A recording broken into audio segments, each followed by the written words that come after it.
রাহেলা বেগম তার রুমে বসে ড্রয়িং রুমের উৎসব টের পাচ্ছেন। আজকে ওনার ছোট ছেলে বিয়ে করে বউ নিয়ে বাসায় এসেছে। তার বড় ছেলের বউ, মেজ ছেলে এবং তার বউ, আর সঙ্গে রাতুলের মানে ছোট ছেলের কয়েকজন বন্ধু এসেছে। রাহেলা বেগমকে কেউ বিয়ে বাড়িতে নিয়ে যায়নি, অথবা উনি নতুন বউয়ের মুখ এখনও দেখেননি। একসময় এইসব ঘটনায় উনি বেশ কষ্ট পেতেন, মাঝে মাঝে খুব কান্না পেত, কিন্তু এখন সব সহ্য হয়ে গিয়েছে। এখন কোনো কিছুই তাকে বিচলিত করে না।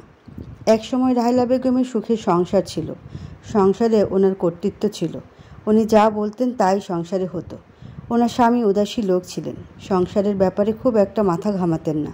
তবে এই অবস্থা একদিনেই তৈরি হয়নি। শুরুতে রাহেলা বেগমকে অনেক কষ্ট করতে হয়েছিল। তিনি যখন এই সংসারে প্রথম আসেন, তখন ওনার শাশুড়ি এবং ননদ উঠতে বসতে ওনার ভুল ধরত। ওনার নামে মোবারক সাহেবের কাছে উল্টাপাল্টা কথা লাগাতো। মা এবং বোনের কথা শুনে উনিও প্রায় বলতেন, রাহেলা, ঠিক মতো চলো, আমার এত অভিযোগ শুনতে ভালো লাগে না। উনি মিনমিন করে প্রতিবাদ করতেন, আমার কি দোষ? তোমারই দোষ। কারো দোষ ছাড়া অন্যরা কেন তাকে নিন্দা করবে? দেখতে দেখতে 3 বাচ্চার মা হলেন। শাশুড়ি মারা গেল। ননদের বিয়ে হয়ে সে ঢাকার বাইরে। উনিও ধীরে ধীরে পুরো সংসারী হয়ে উঠলেন। জানলেন কিভাবে সংসারকে নিয়ন্ত্রণ করতে হয়, কিভাবে স্বামীকে তুষ্ট করতে হয়, কিভাবে বাচ্চাদের পরিচালনা করতে হয়। 5 বছর আগে মোবারক সাহেব মারা গিয়েছেন। তখন পর্যন্ত সংসার খুব ভালো চলছিল। সংসার তখনও ওনার নিয়ন্ত্রণে। কিন্তু বড় ছেলেকে বিয়ে করানোর পর থেকেই বিপত্তি শুরু। বড় বউয়ের সঙ্গে নানান বিষয়ে ঝগড়া। 2 দিনের মেয়ে ওনার সংসারে এসেই ওনার ছেলেকে নিয়ন্ত্রণে নেওয়ার চেষ্টা করলো। সংসারে নানান বিষয়ে বড় বউ নিজের মতামত দিতে থাকলো। কাজের লোকদের নিয়ন্ত্রণ করতে চেষ্টা করলো।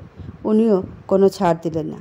যে ছেলেকে এত আদর দিয়ে মানুষ করেছেন, সে ছেলে একদিন তাকে এসে বলল, মা, তুমি অনেক পুরাতন ধ্যান ধারণা নিয়ে চলো, তুমি নিজেকে পরিবর্তন করো। উনি বিশ্বাসও করতে পারলেন না তার সবচাইতে আদরের ছেলে এমন করে তাকে বলতে পারে। শুরু হলো মা ছেলের মধ্যে ঠান্ডা যুদ্ধ। উনিও গো ধরে রাখতে চাইলেন, কিন্তু পারলেন না। এরপর মেজ ছেলের বাসায়ও একই অবস্থা। ওনার ধারণা ছিল অন্তত মেজ ছেলে বড় ভাইয়ের এই ধরনের আচরণ থেকে শিক্ষা নেবে এবং বউকে টাইটের মধ্যে রাখবে। কিন্তু ওনার ধারণা ভুল প্রমাণ করে মেজ ছেলে বড় ছেলের চাইতেও বউ নেওটা হয়েছে। উনি অনেক অ্যাডজাস্ট করতে চেষ্টা করেছেন, কিন্তু মেজ বউ কোনোভাবেই ওনাকে সহ্য করতে পারছিল না। এরপর ওনার অবস্থান হয় ছোট ছেলের বাসায়। এর মধ্যে রাহেলা বেগমের অনেক শিক্ষা হয়েছে। উনি বুঝতে পেরেছেন ছোট ছেলের বাসায় স্থান না হলে ওনার সর্বশেষ স্থান হবে বৃদ্ধাশ্রমে। এমনিতেই ছোট ছেলের সঙ্গে ওনার আগের থেকে দূরত্ব আছে। ছোট ছেলে ইউনিভার্সিটিতে পড়ার সময় টাকা পয়সা নিয়ে টানাটানি ছিল। 3 ছেলের খরচ জোগাতে বেশ বেগ পেতে হতো। তাই ছোট ছেলের মধ্যে অনেক অভিযোগ জমা। এরপর থেকে উনি চুপ মেরে যান। তার বড় 2 ছেলের বউ ছোট ছেলেকেও অনেক কিছু বলে, দেখো মা, অনেক অযৌক্তিক হয়ে গিয়েছে।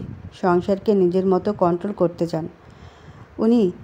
অন্যায় কথা বললেও ওনার কথাই মানতে হবে, ব্যাপারটা এমন। আগের দিনে শাশুড়িদের মতো বউ ছেলেদের মধ্যে সুসম্পর্ক দেখতে পছন্দ করেন না। উনি আসলে আমাদের সঙ্গে অ্যাডজাস্ট করতে পারছেন না, বরং সংসারের বিষয়গুলোকে জটিল করে তুলছেন।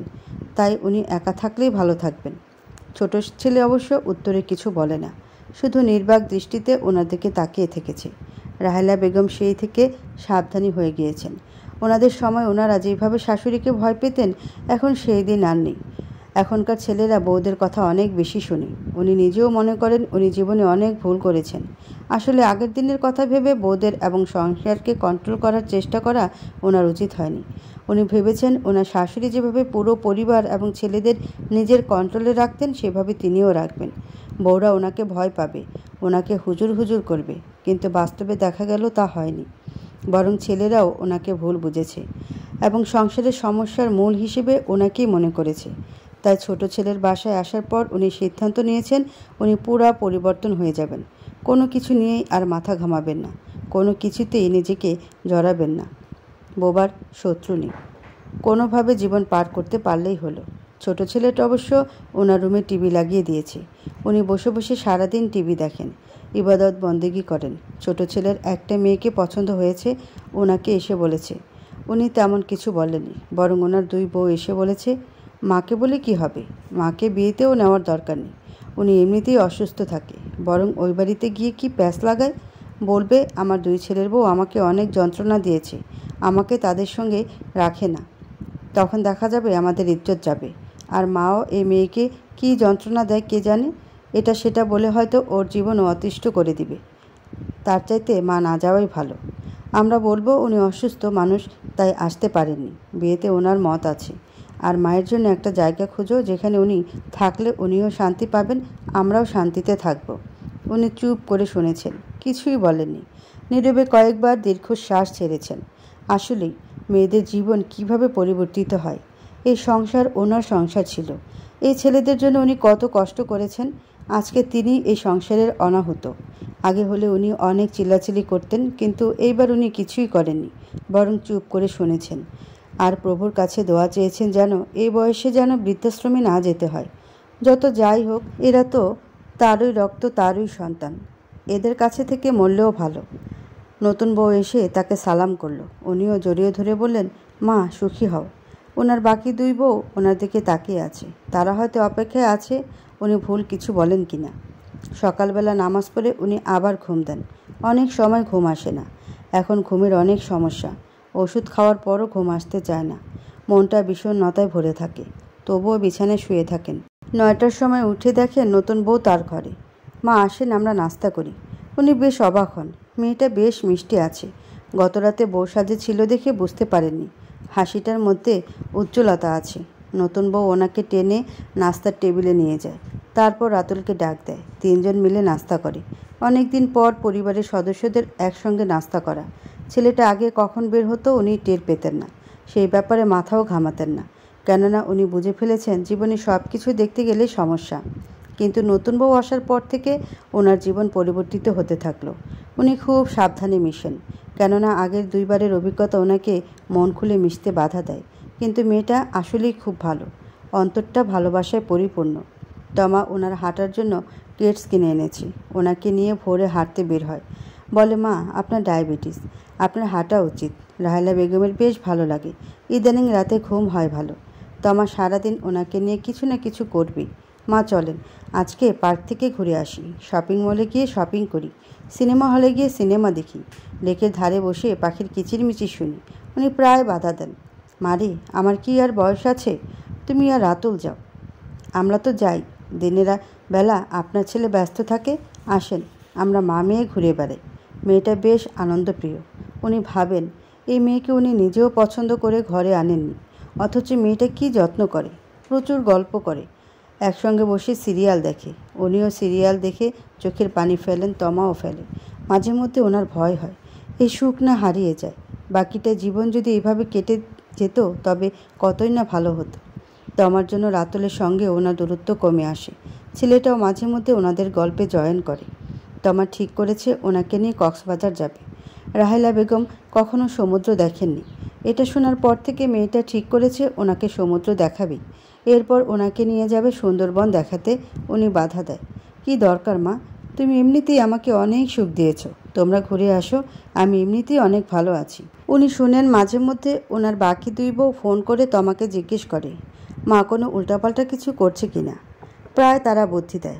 ঝামেলা মনে হলে রাতুলকে বলো বৃদ্ধাশ্রমে রেখে আসতে। উনি খেয়াল করেছেন তমা এই ধরনের কথা পছন্দ করে না। এখন মাঝে মধ্যেই যাদের ফোনও ধরে না। সেদিন হঠাৎ রাহেলা বেগমের সুগাম কমে হাইপো হয়ে যায়। পুরা জমে মানুষের টানাটানি। উনি জ্ঞান হারিয়ে ফেলেন। যখন জ্ঞান আসে উনি শুনতে পান তার আশেপাশে বেশ মানুষ। 2 বউয়ের কথা শোনা যাচ্ছে। তমা, কি দরকার ওনাকে তোমার কাছে রাখার? এখন অনেক বৃদ্ধাশ্রম হয়েছে, যেখানে ভালো নার্স পাওয়া যায় উনি ওখানেই ভালো থাকবেন। এভাবে মাঝে মধ্যে অসুস্থ হয়ে গেলে তোমার উপর দিয়ে ঝামেলা যাবে। জীবনে এত ঝামেলা নিয়ে লাভ কি? রাহেলা বেগম বুঝতে পারছেন ঘরে ওনার ছেলেরাও আছে। তোমার কণ্ঠ শোনা যাচ্ছে, কান্না জড়িত কণ্ঠ। আপা কি বলছেন? মা কি জিনিস তা কি আপনারা বোঝেন? আমার মা সেই ছোটবেলায় মারা গিয়েছে।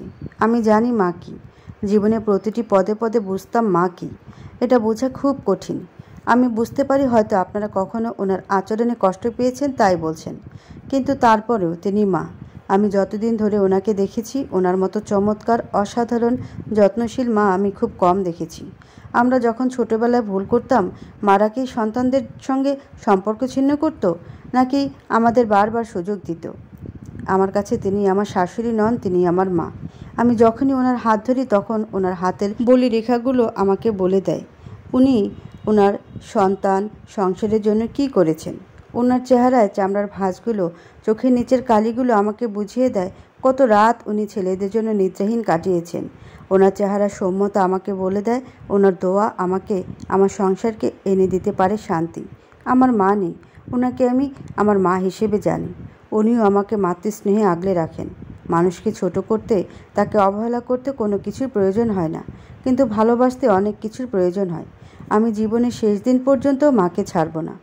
আমার যে মাকে ভীষণ প্রয়োজন। আমি যে সারা জীবন মাতৃস্নেহ ছাড়া বড় হয়েছি, আমি বুঝি মা কি। রাহেলা বেগম আবার ঘুমিয়ে পড়েন। ওনার চোখের কোণ দিয়ে পানি পড়তে থাকে। কে যেন অনেক যত্ন করে ওনার পানি মুছে দিচ্ছে। উনি তো আমার গায়ের ঘ্রাণ বুঝতে পারেন।